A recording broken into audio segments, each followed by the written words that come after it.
السلام علیکم ورحمۃ اللہ وبرکاتہ۔ ربیع الاول کا پاک مہینہ چل رہا ہے اور سیرت نبی صلی اللہ علیہ وسلم نہیں پڑھی جائے یا نہیں اس کے بارے میں جانے جائے تو ہم نے کیا کیا ہے نا؟ تو اس مہینے میں زیادہ سے زیادہ رسول اللہ صلی اللہ علیہ وسلم کو درود بھیجیے اور ہمیں ضرور یاد کیجیے اپنی دعاؤں میں۔ تو چلیے جان لیتے کہ آج کا واقعہ، آج کا ویڈیو کس کے بارے میں ہے۔ تو آج کا ویڈیو میں آپ لوگوں کے ساتھ اصحاب فیل کا واقعہ شیئر کروں گی۔ حضور اقدس صلی اللہ علیہ وسلم کی پیدائش سے صرف 55 دن پہلے یمن کا بادشاہ ابرہہ، جس کا نام تھا، وہ ہاتھیوں کی فوج لے کر کعبہ شریف کو گرانے کے لیے مکہ پر حملہ کرنے کے لیے آیا تھا۔ اب یہ جو بادشاہ تھا یہ ایسا کیوں کر رہا تھا؟ یہ اس لیے ایسا کر رہا تھا کیونکہ اس نے یمن کے دارالسلطنت، جس کا نام سنا تھا، اس میں ایک بہت ہی شاندار اور عالی شان جو ہے نا پوجا کرنے کے لیے ایک گھر بنایا تھا، گرجا گھر بنایا تھا سمجھیے۔ اور اس کی یہ کوشش تھی کہ جو عرب کے لوگ تھے وہ بجائے خانہ کعبہ کے یمن آ کر اس گھر کی پوجا کرے یا اس گھر کا حج کیا کرے۔ اب یہ بات جو ہے مکہ والوں کو معلوم ہو گئی، اور جب یہ بات مکہ والوں کو معلوم ہو گئی تو ایک قبیلہ جس کا نام کنانہ تھا، اس قبیلے کا ایک شخص بہت ہی غصے میں یمن کے لیے نکل گیا، اور وہ وہاں جا کر اس گھر میں پیخانہ کر کے اس گھر کو نجاست سے لت پت کر دیا۔ اب یہ بات راجا کو پتہ چل گئی اور وہ بہت غصے میں آ گیا، تیش میں آ گیا اور آپے سے باہر ہو گیا، اور اس نے اس غصے میں کہا کہ اب میں مکہ جا کر کعبے کو گراؤں گا۔ اور اس نے اپنی لشکر، اپنی فوج تیار کی، اس میں ہاتھیوں کو لے کر چلا اور مکہ پر حملہ کرنے کے لیے تیاری کرنا شروع کر دیا۔ اب اس کی فوج کے جو ایک حصے کو اس نے حکم دیا تھا کہ مکہ جا کر ان کی تمام مویشیوں اور اونٹوں کو چھین لے، اور فوج نے ایسا ہی کیا، اور اس میں 400 اونٹ حضرت عبد المطلب کے تھے۔ اب جیسے ہی حضرت عبد المطلب کو یہ معلوم پڑا تو انہیں بہت غم ہوا، اور وہ اس معاملے کی گفتگو کرنے کے لیے اس کے لشکر میں تشریف لے گئے۔ اب جب ابرہہ کو معلوم ہوا کہ قریش کا سردار اس کی ملاقات کے لیے آیا ہوا ہے تو اس نے آپ کو اپنے خیمے میں بلا لیا، اور جب حضرت عبد المطلب کو دیکھا تو ایک بلند روبدار انسان، نہایت حسین و جمیل آدمی، جس کی پیشانی پر نور نبوت کا جاہ و جلال چمک رہا تھا، یہ دیکھتے ہی اس کا جو غصہ ہے نا وہ ٹھنڈا ہو گیا اور وہ مروب ہو گیا، اور بے اختیار تخت شاہی سے اتر کر آپ کے تعظیم و تکریم کے لیے کھڑا ہو گیا، اور اپنے برابر بٹھا کر دریافت کیا کہ کہیے سردار قریش، یہاں آپ کی تشریف آوری کا کیا مقصد ہے؟ تو حضرت عبد المطلب نے جواب دیا کہ ہمارے اونٹ اور بکریاں جو آپ کے لشکر کے سپاہی لے گئے ہیں، آپ ان سب مویشیوں کو ہمارے حوالے کر دیجئے۔ اب یہ بات جب ابرہہ نے سنی تو وہ کہنے لگا کہ اے سردار قریش، میں تو یہ سمجھتا تھا کہ آپ بہت ہی حوصلہ مند اور شاندار آدمی ہیں، مگر آپ نے مجھ سے اپنے اونٹوں کا سوال کر کے میری نظروں میں اپنا وقار کم کر دیا ہے۔ اونٹ اور بکری کی حقیقت کیا ہے؟ میں تو آپ کے کعبے کو گرانے آیا ہوں، اس کو برباد کرنے کے لیے آیا ہوں، آپ نے اس کے بارے میں مجھ سے کوئی گفتگو نہیں کی۔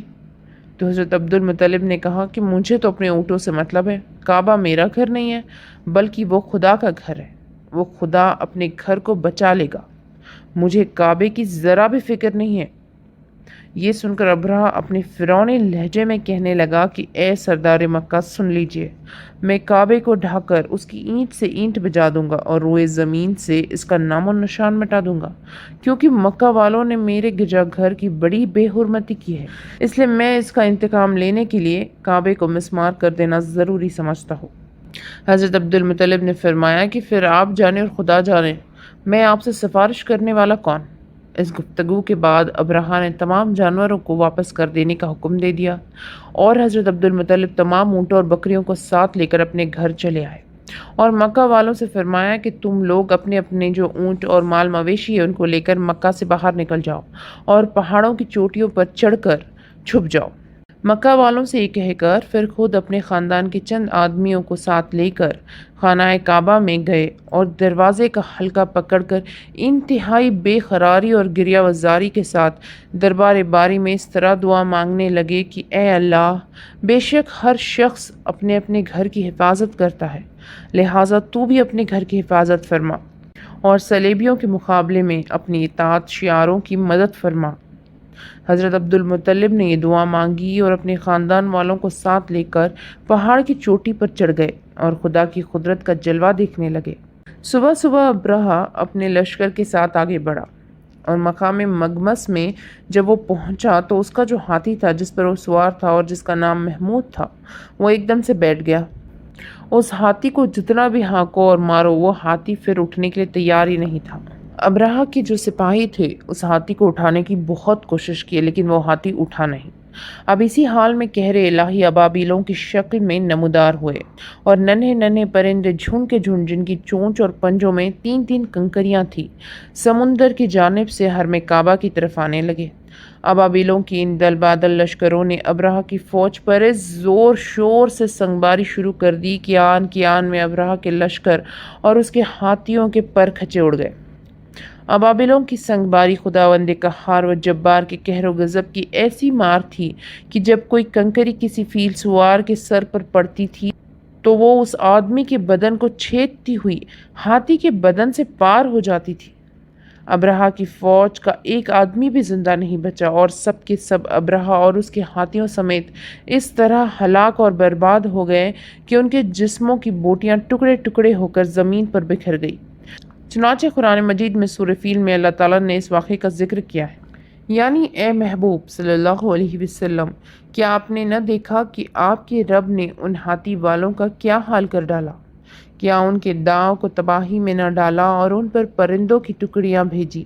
تاکہ انہیں کنکر کے پتھروں سے مارے تو انہیں چبائے ہوئے بھوس جیسا بنا ڈالا۔ جب ابرہہ اور اس کے لشکروں کا یہ انجام ہوا تو حضرت عبد المطلب پہاڑ سے نیچے اترے اور خدا کا شکر ادا کیا۔ ان کی اس کرامت کا دور دور تک چرچا ہو گیا، اور تمام اہل عرب ان کو ایک خدا رسیدہ بزرگ کی حیثیت سے قابل احترام سمجھنے لگے۔ تو یہ تھا آج کا اصحاب فیل کا واقعہ۔ اس واقعے کو زیادہ سے زیادہ شیئر کیجیے تاکہ ہر مسلمان بھائی بہن اپنے دین کے علم میں اضافہ کر سکے۔